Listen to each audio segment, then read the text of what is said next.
On y est. On est tous passés par là. La fin d'un stage ou d'une alternance, qui marque dans le même temps la fin des études. La fin d'une histoire, celle des devoirs, pour en commencer une autre qui est souvent semée d'embûches. Et oui, je parle de cette fameuse recherche d'emploi à laquelle nous avons déjà tous fait face. Confiant au début, on se dit que tout ira bien, que l'on trouvera assez rapidement, qu'il suffit d'aller sur tel réseau, ou bien encore de solliciter telle personne, tels amis. Pff, tu parles. En réalité, on se rend vite compte que ce n'est pas si simple. On enchaîne les recherches sur les moteurs, les appels téléphoniques, les entretiens formels, et parfois même les déplacements dans les salons de l'emploi. Et quand cela ne fonctionne pas, malgré les semaines et les mois qui passent, la motivation s'essouffle et on finit par baisser les bras. On se demande alors pourquoi nos efforts ne payent pas. On stresse en voyant les choses stagner. On est dans l'attente, dans la frustration. On n'a qu'une hâte, celle de faire ses preuves. Alors plutôt que de s'entêter, on change de tactique.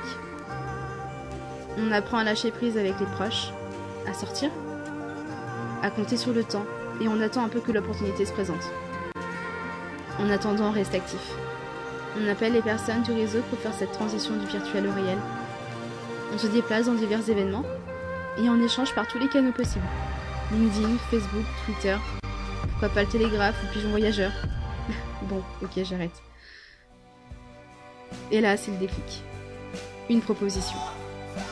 Une seconde, puis une troisième. On comprend vite pourquoi le réseau est si puissant. Et j'ai vite compris pourquoi j'avais eu autant d'opportunités en si peu de temps.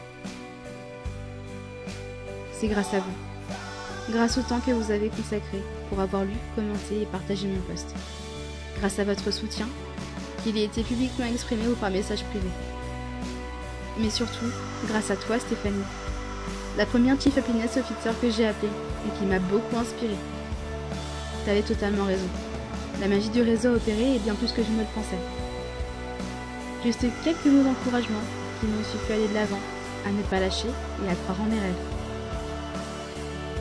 Vous aurez compris que cette vidéo de remerciement s'adresse à toutes ces personnes qui ont cru en moi, à commencer par mes proches, puis coucou aux parents, mais aussi à inciter les personnes en recherche d'emploi à effectuer les mêmes démarches. Et surtout, à vous battre pour des projets qui vous portent, peu importe le temps que cela peut vous prendre. Si cela a marché pour moi, cela marchera aussi pour vous. Merci sincèrement pour ce que vous m'avez apporté. La persévérance, la résilience et l'optimisme. Toutes ces armes qui m'ont permis d'avoir le job de mes rêves aujourd'hui. Je m'appelle Sarah, j'ai 23 ans. Et je suis Chief Happiness Officer non plus en devenir, mais désormais accomplie. Et cela grâce à vous. Alors merci. Au plaisir de vous rencontrer. N'hésitez pas à me suivre sur LinkedIn, Facebook et Twitter. À bientôt, ciao!